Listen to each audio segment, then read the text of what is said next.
kweli, kwa nini utusikilize? Ndugu zangu, chama hichi, chama cha wananchi kafu, ndio chama cha kwanza kusajiliwa katika vyama kupata usajili wa kudumu, ukiondoa chama cha CCM, ni chama cha wananchi kafu. Lakini chama hichi kilianzishwa na wazee kwa dhamira. Wazee wetu walikutana pale Starlight pale kwenye ukumbi ule, wakakaa mwaka 1992, wakatengeneza wazo, wakatengeneza dhamira ya kweli. Na kwa nini walifanya hivyo? Ni kwa sababu waliona kuna jamii inakandamizwa, kuna jamii inabaguliwa, kuna jamii inanyimwa haki. Wakaona njia ya kuikomboa jamii hii inayobaguliwa na kunyimwa haki ni kuanzisha chama cha siasa. Wakaanzisha chama cha wananchi kafu. Mimi nitakumbusha mambo mawili kabla sijaelezea Friend of Juvi kafu. Katika mambo mawili, kabla wakati wa mkoloni, ukisoma historia, kulikuwa kuna kodi maalum ambayo ilikuwa inaitwa tax pool, ambayo ilikuwa ni kodi ya kichwa. Hii ilikuwa ni kodi maalumu walianzisha wakoloni. Kila kichwa cha mtu aliyezaliwa analipa kodi. Kodi hii ilikuwa ni kodi ya manyanyaso, ikawanyanyasa watu sana. Tukaja tukapata uhuru mwaka 1961.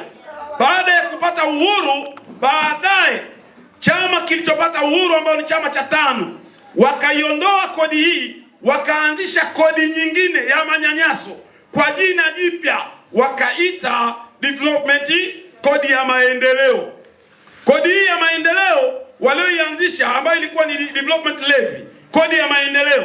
Kodi hii ya maendeleo iliendeleza manyanyaso makubwa sana kwa watu, ikawa na rushwa. Na kodi hii ilikuwa katika ngazi ya chini, kwa maana ngazi ya halmashauri ndio walikuwa wanakusanya hii kodi. Mama zetu wakawa wananyanyaswa, wanaonewa, wanafanyiwa mambo mabaya. Kodi hii ikaendelea. Nani aliondoa kodi hii? Kwa kusikitishwa sana, juzi nilikuwa nasikia kipindi cha redio, nikamsikia makamu mwenyekiti wa chama cha Chadema Bwana Heche akasema Chadema ndio waliondoa kodi hiyo. Huu ni uongo, na ni uongo wa asubuhi. Chama kilichoondoa kodi hiyo ni hichi chama cha wananchi kafu. Na ilikuwa mwaka gani? Kuanzia mwaka 1995 chama cha wananchi kafu ndio kilikuwa chama kikuu cha upinzani. Wakapigania kuondoa kodi ya manyanyaso, wakitembea kila kona, kila eneo, kuelezea namna inavyonyanyasa watu, kuelezea namna inavyoleta rushwa. Ndio mwaka 1996 wakaanzisha TRA. TRA baada ya kuanzishwa mwaka 1998 ikafutwa ile kodi kwa sababu ya chama hichi cha wananchi kafu. Chama cha wananchi kafu ndio chama cha kwanza kupigania haki ya elimu bure. Chama cha wananchi kafu. Chama cha wananchi kafu hakiotoi watu muhanga. Nataka niwaambie kitu kimoja, mama zangu. Chama cha kafu kikiitisha maandamano hakiwatoi kafara. Chama cha kafu mwaka 2001 wakati kimeitisha maandamano ya kudai katiba mpya, waliokuwa mbele walikuwa ni viongozi wa chama cha wananchi kafu. Wao hawakujificha chumbani, wakawasukuma watu. Na ndio maana mwenyekiti wakati huo alivunjwa mpaka mkono na kuibiwa saa, akiwa fronti anapigania haki za Watanzania. Lakini sasa kuna vyama leo vinajidai ni wapigania haki, lakini wakiwaambia watu wakaandamane, wao wanatafuta hoteli, wanajificha ndani ya hoteli, wanawaacheni nyinyi mkauawe, wao wanajificha ndani. Alafu mkisha uawa wanatumia damu yenu nyinyi kujitangaza wao kana kwamba ni watetezi. Wakati waliwaambia mkaandamane, wao wamejificha ndani. Lakini chama cha kafu hatuko hivyo. Siku ukisikia tunasema tukaandamane, maana yake chama cha kafu tutakuwa mstari wa mbele. Hatuwezi kubaki nyuma alafu tukajificha kwenye mahoteli tukawacha wengine mwende mkauawe. Nataka niwaombe, nawaomba sana ndugu zangu, msisikilize mambo haya. Chama cha kukiunga mkono ni hichi chama cha kafu. Nataka niwakumbushe wale ambao kidogo wana kaumri. Tulipochukua serikali nyingi za mitaa, chama chetu kilikuwa kimwombi mtu hata shilingi 2000. Ulikuwa ukienda kwenye serikali ya mtaa, mwenyekiti akiwa ni wa chama cha wananchi kafu, wewe ukifika pale moja kwa moja unaambiwa shida yako nini? Shida yangu barua ya mahakama. Unaandikiwa barua unapewa, hauambiwi lete 2000. CCM walivyopora vile viti vyote, ikafikia sasa ukienda unaambiwa acha hela. Nani akienda kwenye serikali za mitaa anatoka patupu? Nani atoi hela? Sasa nataka niwaambie ndugu zangu, hata kama ulifika hapa kwa bahati mbaya, haukuwa na dhamira ya kuja hapa, kuanzia leo badilisha fikra yako. Sema sasa ninaingia kwenye familia ya chama cha wananchi kafu, na mimi naungana na hawa wapigania haki wa kweli, wapigania amani wa kweli kutoka katika chama cha wananchi kafu. Ninawaomba sana mtuunge mkono. Niseme kidogo kuhusiana na Friend of Juvi Kafu. Kwa nini tumeanzisha Friend of Juvi Kafu? Kafu ni familia, jumuiya ni familia. Jumuiya yetu imekusudia kuwafanya Watanzania wote na wapenda wote maendeleo tuwe familia moja. Ndio sababu ya kuanzisha Friend of Juvi Kafu. Maana yake ni nini? Tumetegemea hapa baada ya muda si mrefu itapita karatasi maalum. Kama una namba yako ya WhatsApp, utaandika jina lako, utaweka namba yako ya WhatsApp. Baadaye tutakwenda kuanzisha grupu maalum ambalo litakuwa linaitwa Friend of Juvi Kafu. Tafsiri yake ni nini? Tunahitaji tuwe familia. Tukishakuwa familia, maana yake ni nini? Wewe ambaye umekuwa mwanafamilia wa Friend of Juvi Kafu, pindi ambapo umepata tatizo lolote, sisi tunataka tuwe familia. Yani siasa sio kutengana, siasa sio kwa mbalimbali, siasa ni kushirikiana, siasa ni kuishi pamoja, siasa ni kujua watu wanataka nini na namna gani ya kuwasaidia hao watu. Moja ya faida ambayo wewe utaipata ukiwa ndani ya Friend of Juvi Kafu, kama kwenye mtaa wako kuna mwenyekiti wa mtaa anakunyanyasa, utasema mle kwenye Friend of Juvi Kafu, jamani mimi kuna mwenyekiti fulani ananinyanyasa. Nataka nikuhakikishie viongozi kutoka taifa wa jumuiya watatoka hapo ulipo, watakuja kukufuata, watamfuata huyo mwenyekiti anayekunyanyasa na watashughulika naye sahani moja mpaka kuhakikisha haki yako unaipata. Kwa hiyo ni moja ya jambo ambalo tunakuhamasisha wewe uwe sehemu ya familia ya jumuiya ya chama cha wananchi kafu. Jumuiya ya chama cha wananchi kafu sio watu matajiri. Sisi ni watu maskini, lakini tuna moyo wa kujitoa. Sisi ni watu maskini, lakini sio watu wenye hofu.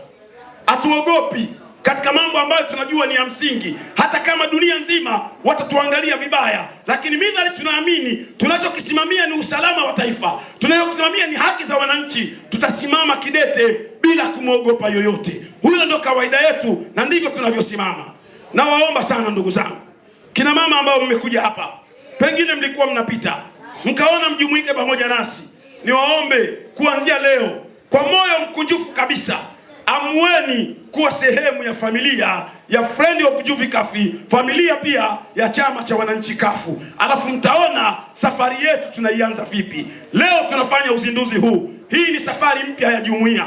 Tunaamini leo tuko katika hali hii, lakini nataka nikuhakikishieni na niwahakikishie Mheshimiwa Katibu Mkuu, Mheshimiwa Naibu Katibu Mkuu na viongozi wote, kwa dhamira tulio nayo kupitia viongozi wote na sekretarieti nzima kuanzia wa wilaya mpaka kutoka jumuiya mpaka taifa, kwa dhamira tulio nayo tunawahakikishia mwezi wa 8 tarehe 12 siku ya vijana duniani tutakwenda kufanya tukio kubwa sana la kihistoria.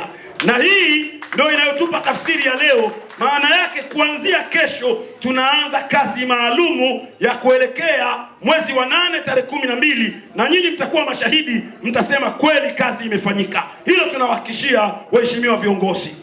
Kwa hiyo mimi niwaombe sana, wakati itakapopita karatasi, ukijihisi, na hii sio lazima, ukijihisi mimi nahitaji kuwa mwanafamilia wa Friend of Juvi Kafu, basi unaandika pale jina lako, unaweka namba yako ya simu. Kama una ya WhatsApp unaandika WhatsApp, kama una andika hata namba ya kawaida, ukasema hii ni namba yangu. Basi moja kwa moja, kama ni namba ya WhatsApp, tutakwenda kuanzisha hilo grupu na utaona matokeo ya kile tunachokwenda kukifanya. Kutakuwa kuna faida za namna mbili. Moja ya faida ni kushiriki pamoja katika kuhakikisha tunajenga taifa letu kwa pamoja. Lakini faida ya pili ni kuhakikisha faida za kibinafsi ya zile haki za kimsingi. Lakini tatu, sisi ni binadamu, wakati mwingine tunapata matatizo na tunakwama, lakini tukiwa kwenye familia tunaweza kusaidiana. Utaratibu ambao tutakubaliana kwenye familia kama wana familia, tunaweza kuamua kama wanafamilia, kwa sababu hichi ni chama kilichojengwa na maskini, lakini tuna dhamira. Lakini kwa kuwa kimejengwa na maskini, tunaweza kuamua kwa pamoja kama wanafamilia kwamba jamani, sisi kila wiki tutakuwa tunatoa shilingi 1000 kama wanafamilia. Maana yake ni kwamba ile 1000 pia hata unapopata wewe tatizo itakuwa rahisi, lakini pia jumuiya yetu itazidi kufanya kazi kubwa ya kutengeneza wanafamilia wengi, na matokeo yake tuwe na jumuiya imara na kubwa zaidi. Lakini vile vile ni washukuru baadhi ya wana Manzese ambao wamefanya kazi ya ziada. Kaka yangu Fidifosi, naomba usimame hapo, watu wakuone, unyoshe mkono wako juu. Huyu ni katika wapambanaji wakubwa sana wa Manzese hapa, na amefanya kazi kubwa sana. Na vile vile hata hii hali ambayo tumepambana naye sana kuhakikisha mambo yanakuwa, yeye ameamua kwamba chama ni bora kuliko watu. Lazima ifike pahala tupiganie taasisi kuliko kupigania watu. Kwa hiyo nishukuru sana katika jambo la namna hiyo kwa ushirikiano nao. Dada yangu Tatu alokuwa katibu wetu katika miaka ya nyuma wa Manzese pia, na yeye tumeshirikiana naye sana, na sasa amesema anarudisha miguu yake, alikuwa amelegea, sasa anasema amerudi kamilifu. Kwa hiyo mheshimiwa katibu, mimi nasema safari hii sasa ndio imeanza, na huko utakaokwenda mambo yatakuwa mazuri na yatafurahisha sana. Kwa hiyo niwashukuru sana kwa kunisikiliza. Niwashukuru viongozi wa kamati hii ya task force ambao wameniteua kuweza kutoa neno maalumu kwa ajili ya shughuli hii. Asanteni sana, Mwenyezi Mungu awabariki sana. Haki sawa kwa nani? Asiyeipenda haki, Mungu awabariki sana. Asanteni sana.